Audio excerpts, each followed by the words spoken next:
يا صباح الخير عليكم، ازيكم حبايب قلبي؟ عاملين ايه؟ يا رب تكونوا بخير. وحشتوني وحشتوني وحشتوني.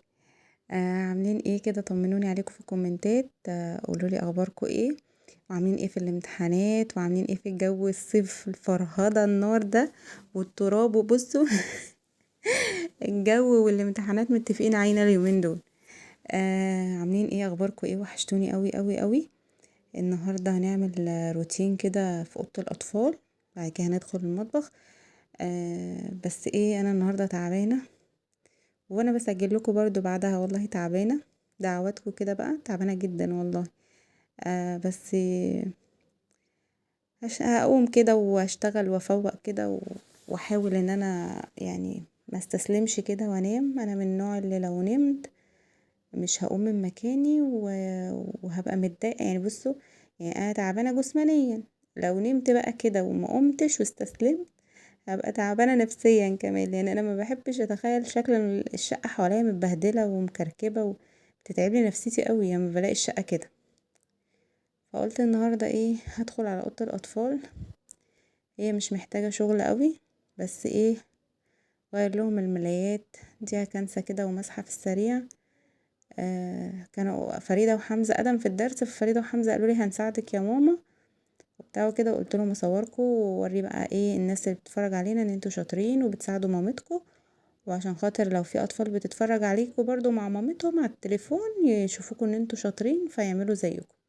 فكانوا متشجعين قوي بقى، يعني ان هم يطلعوا بقى ايه، قدوة كده بقى للاطفال، يعني ان هم بينضفوا وبيروقوا معايا وكده.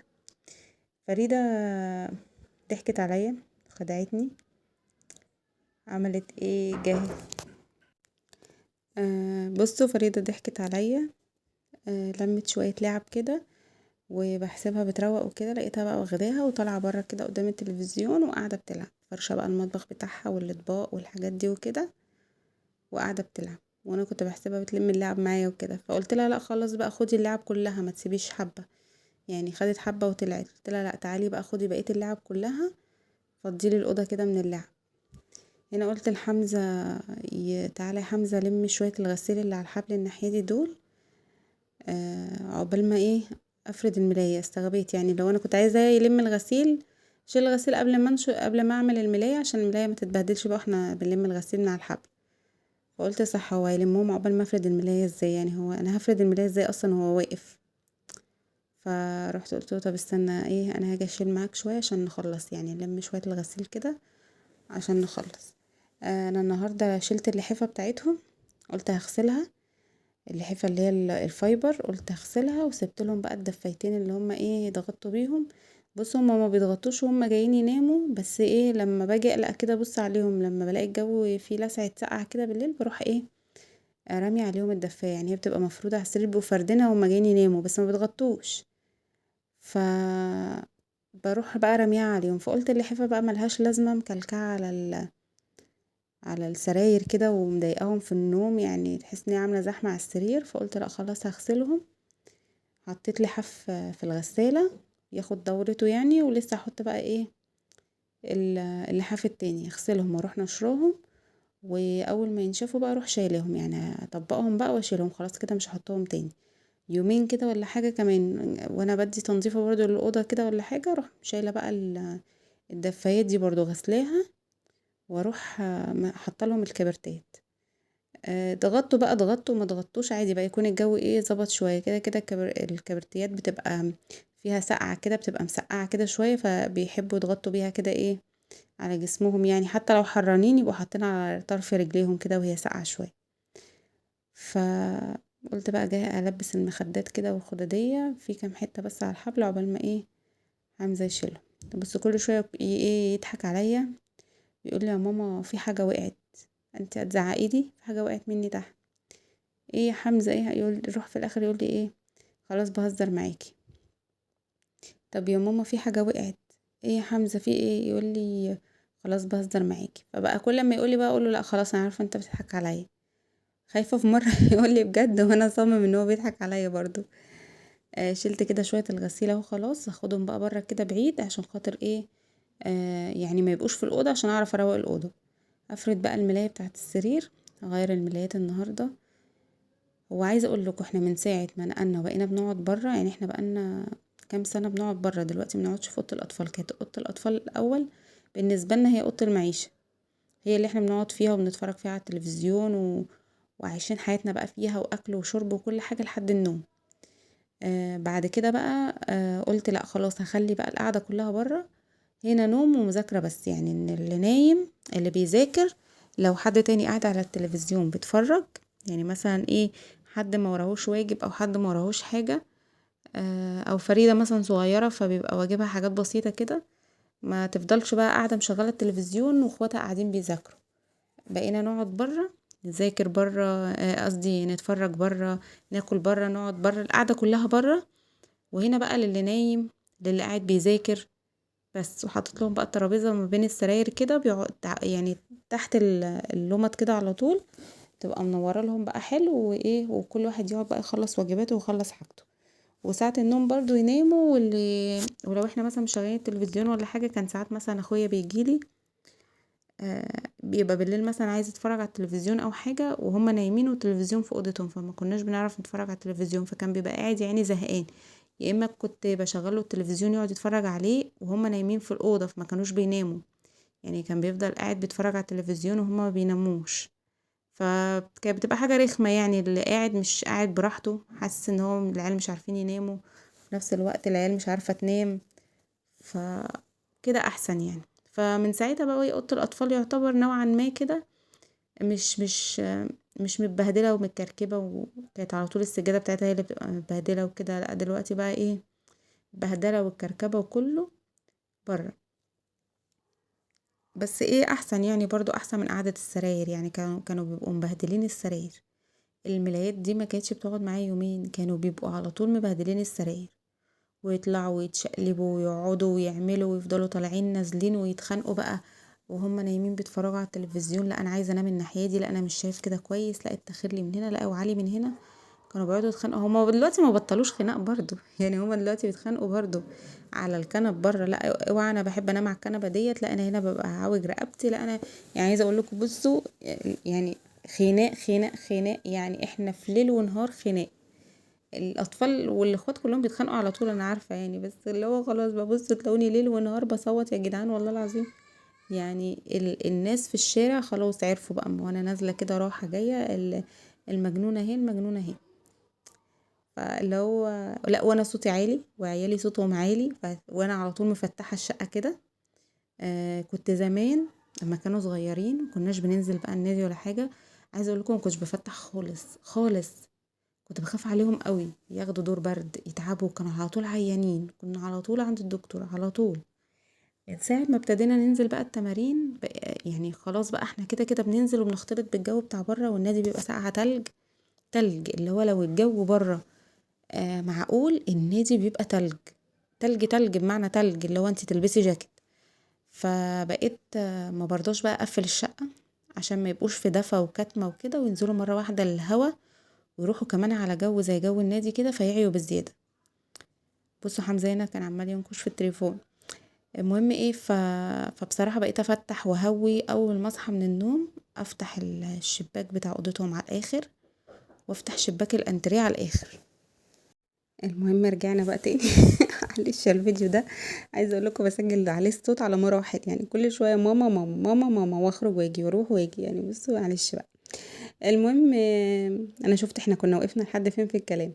آه ان انا بهوي بقى بعد اتعودت، يعني ان انا بقى ايه، اصحى افتح الانتريه، افتح اوضه النوم، افتح اوضه الاطفال، خصوصا الانتريه واوضه الاطفال، لان هم دول اللي ايه، اللي احنا بنبقى داخلين خارجين عليهم اكتر، يعني عشان خاطر ياخدوا على الجو بتاع بره، عشان لما ننزل ما يعيوش مني يعني. هنا بقى كنت خلاص كنست الاوضه ومسحتها ولمعتها كده وبقت زي الفل. بحط في الميه بتاعه المسح كلور، بحط كلور كتير، وبحط كمان بريكس. خلصنا كده وخلاص اهو، الارض كانت نشفت، كنت شغلت المروحه، ابتدي بقى احط الحاجه مكانها تاني. عايزه اقول لكم انا من ساعه ما نقلت الاوضه بقى، كان الاوضه يعني ما كانتش محطوطه كده الاول، من ساعه بقى ما نقلتها كده وهي السجاده كبيره على الجزئيه دي، فمش عارفه بقى اعمل ايه. عايزة اجيب لها حافظة تكون كبيرة شوية عن اللي محطوطة دي.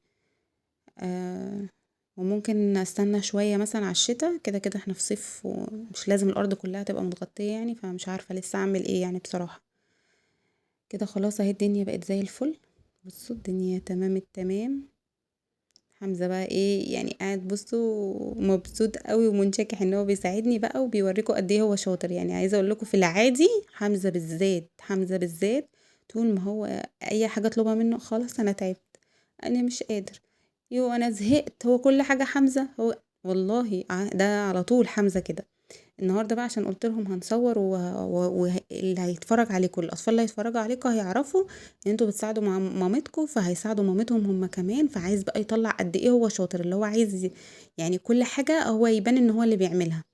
مع ان حمزه عندي مش بيحب التصوير يعني قوي، فبس اللي هو عايز يبين ان هو شاطر يعني. اللحاف ده كان خلاص خلص كده. جبته بقى نشرته وحطيت التاني. لا حطيت، لا لسه ما حطيتش التاني. جبت ده نشرته الاول، قلت هنشره واخد اللحاف التاني واروح حاطاه في الغساله. حتى حطت اللحاف في الغساله قال لي برضو ايه، انا عايزه انا اللي احطه، انا عايزه انا اللي احطه بايدي. قلت له خلاص ماشي يا حمزه. فبصوا هنشر بقى اللحاف ده كده. انا النهارده شغلت 3 دورات، دوره للحاف ده ودوره للحاف التاني، وهشغل دوره كمان للملايات اللي انا شلتها مع كام حاجه كده ايه خفيفه. اهو كده خلاص اهي الدنيا بقت زي الفل. الاوضه كمان بقت تمام. احب بقى اطفي كده خلاص طالما مش قاعدين هنا وما قاعدين بره قدام التلفزيون، خلاص كده الاوضه بقى بقت هاديه وجميله والاضاءه كده جميله. فقلت له بص بقى عشان تبان ان انت شاطر وعامل كله من الاول والاخر وعشان ابسطه كمان. آه فقلت له تعالى انت كمان رش المعطر يا حمزه. فبقول له بس رش من بعيد كده، ان هو ما يقربش ويعمل بقعه كده في الملايه. راح باعد من بعيد قوي كده واكنه بيرش بيعمل بمسدس ولا حاجه. قلت له لا تعالى بص. فبوري له برضه عشان فكرت المعطر دي عندي في الشقه على طول بيبقوا ماسكينها وبيعملوا كده فبيرخموا يعني. اقعد اخش الاقي الاوضه كلها ريحتها فظيعه جامده قوي. ايه ده؟ اصل فريده كانت ماسكه المعطر، اصل حمزه كان ماسك المعطر، وخصوصا حمزه وفريده بيمسكوا المعطر ويفضوه في الشقه. فقلت له لا هو كان بخه كده، فطب ابخ هنا كمان ماشي يا حم، طب هنا بخه كمان. قلت له بقى خلاص كفايه كده. فخلاص اهو كده خلصنا الاوضه وشطبناها بقت تمام، والترابيزه اتروقت وشلنا الحاجه بقى رصيناها كده في المنظمات بتاعتهم. بصوا هنا كان عمال يتحايل عليا يرش على السجاده التانية دي تاني. دخلنا بقى هنا كده نحط اللحاف التاني اهو. بحط انا وهو بقى كده بنساعد بعض. يعني عايزه اصور معاه على طول حتى لو مش هنزل الفيديو، بس اصور معاه عشان يعمل معايا بصراحه. قلت له استنى احنا لسه ما حطيناش المسحوق. يعني بص هو لما عارف ان الناس تبقى شايفاه ان هو بيساعد ماما وكده، فعايز يساعد ماما بقى. حطيت له المسحوق بقى وقلت له خد حط. طب احط ازاي؟ بخ كده احط كده يا حمزه على اللي هو ازاي. بص والله عشان هو اصلا ما بيرضاش يعمل معايا اي حاجه. مع ان ساعات يجي يروح قايل لي إيه، انا هساعدك يا ماما انت تعبانه انت غلبانه او انت عماله تعملي كل حاجه واحنا قاعدين ومش بنساعدك في حاجه. قولي لي عايزاني اعمل معاكي ايه؟ اول ما اقول له على الحاجه يقول لي انا تعبت مش قادر ويروح رامي نفسه على الارض. خلاص اريح شويه، ينفع اريح شويه؟ حمزه هو انت عملت ايه اصلا عشان تريح؟ يقول لي والله ما قادر، عملت حاجات كتيره قوي. ف هصور معاه بعد كده. انتوا شجعوا ولادكم كده، تمسكوا التليفون وثبتوه قولوا لهم تعالوا نصوركم وانتوا بتروقوا معايا عشان تبقوا شاطرين. ووري مثلا بابا لما يجي من الشغل ان انت شاطر وروقت معايا. اوري مثلا تيتا ان انت كنت حلو وبتساعدني. فاضحكوا عليهم كده باي حاجه. والله العظيم الاطفال دي جميله جدا ويضحك عليها باي حاجه، بس احنا بنبقى عايزين بس طولة بال شويه. وانا واحده من الناس انا ما بطولش بالي اساسا يعني. انا بنصحكم ما بعملش كده والله العظيم. انا بالي مش طويل خالص، انا بحس ان انا مضغوطه جامد.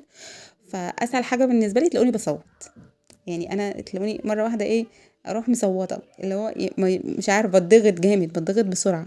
فاهميني؟ يعني انا من كتر الضغوطات اللي عليا، التمرين والمذاكره والمش عارفه ايه وايه وايه، فبحس ان انا بتضغط بسرعه. فاي حاجه تلاقوني مره واحده اروح مصوته. ايه يا ماما حرام عليكم انا تعبت حرام عليكم. فتلاقوني مجنونة والله العظيم. تلاقوني بصوا اللي هو خلاص يعني ممكن تلاقوا حد يعني بصوا تلاقوا سيلفي نازل يجري كده اللي هو في ايه في ايه في ايه. اقول له لا ما فيش، ده العيال مجننني بس شويه، اللي هو يتخض يفتكر ان في حاجه. فاهمني؟ ممكن يجي مره ايه ده ايه ده في ايه، تروح مراته قايله له بقى ايه، تقول له لا لا لا ما تخافش. ده هي والعيال. اللي هو يفتكر، يتخض يفتكر مثلا ايه، ان حاجه حصلت بعد الشر مره واحده العيل، ولا ان في حاجه حصلت مره واحده وانا اروح ايه بتلاقوني مره واحده اروح عامله كده مره واحده وعامله زي المجنونه. ف ربنا يعيننا ويقوينا بجد والله العظيم. بس انا بحس ايه، يعني انا بحس ان انا من الشخصيات اللي ايه بتضغط بسرعه، فتلاقوني مره واحده كده اتوترت، ومره واحده مش عارفه يعني شوفوا عيالي ما شاء الله بقوا يعني كبروا دلوقتي، ويعني يعتبر مش لسه مخلفه امبارح ولا اول امبارح، بس تحسوا ان انا لحد دلوقتي لسه ايه، كل لما ابتدي افهم المرحله اللي هم فيها يخشوا في مرحله تانية، اجي احاول ابتدي واتاقلم وافهم المرحله اللي هم يعني والله بحس ان انا اللي هو ايه ده، يا بنتي انت ما كنتيش ولا اتجوزتي ولا خلفتي ولا عملتي، انت كنتي قعدتي في البيت ولا كنتي نزلتي اشتغلتي كده وقضيتي حياتك كده، يعني ما تجيبيش عيال والله بحس انا مش عارفه يعني ايه، محتاجه كورس ازاي اعرف اتعامل مع عيالي والله العظيم بجد. يعني بصوا الاعتراف بالحق فضيله. انا بحس ان انا آه، ايه يا جدعان ده، لا يعني المفروض الناس تعمل فيديوهات بتنصحكم فيها اعملوا كذا واعملوا كذا، والله العظيم يمكن تلاقوهم الله اعلم يعني، بس ممكن تلاقوا اغلبهم ما بيعملش اصلا باللي هو بيقوله.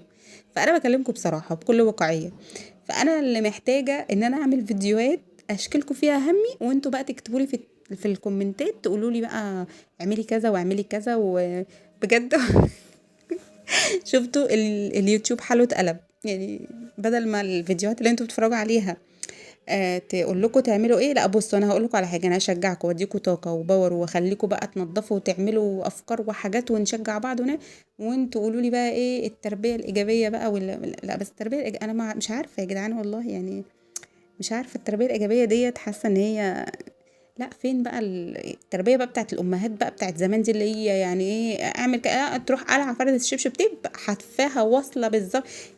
شفتوا القيصر، أنا باتابع فيديوهات القيصر، فباحس إن هو لأ إيه ده بيتكلم عني، ده أنا، اللي هو أي حاجة مامته تقول له ما عملتش كذا ليه، او عملت او جايب مش او تلاقيه تبص تلاقيه بيسحب وجايب اندومي، تروح قلع اللي في رجليها الشبشب كده على طول تروح حتفاها بيه. فانا بحس ان هي ايه انا، يعني القيصر ده بيمثلني. ف مش عارف، بس البتاع ما شاء الله بقت ايه، بتلمع. يعني كان نفسي ابقى على طول بعمل كده في طاسه القليه، هي دي مش طاسه القليه بصراحه، بس انا ايه كنت عايزه اقلي السمك على نظافه، ومش عايزه اذيكوا بمنظر الطاسه التانية، يعني مش عايزه اذيكوا بيها، مع ان دي الطاسه العاديه بتاعتنا بتاعت كل المصريين، الطاسه اللي بتقلي فيها تحط في الفرن، تقلي فيها تحط في الفرن. فعشان احنا بنقلي كتير، يمكن الاجانب ما عندهمش الحركه دي، لان الاجانب القلي عندهم قليل قوي، يعني اغلب الحاجات بتاعتهم صحيه مشويه كده في الاير فراير، في الحاجات ديت. ادعوا لي كده ربنا يكرمني يا رب يا رب يا رب، ادعوا لي ويا رب انتوا كمان نجيب اير فراير، انا نفسي فيها جدا، كل ما اجي اسال عليها الاقي سعرها عالي، كل ما يا جدعان وصلت 9000 و10000 ارقام غريبه قوي، ايه ده، ايه ده احنا كنا نجيب بيها غساله وتلاجة زمان يا جدعان، ايه ده ربنا يرحمنا يا رب بجد والله. يلا المهم لو وصلتوا معايا لحد هنا متنسوش تحطوا لي لايك واشتراك في القناة، وتكتبوا لي بقى رأيكم في الكومنتات، وقولوا لي بقى بتربوا ولادكم ازاي تربية إيجابية، واشوفكم على خير ان شاء الله في الفيديو الجاي. باي باي.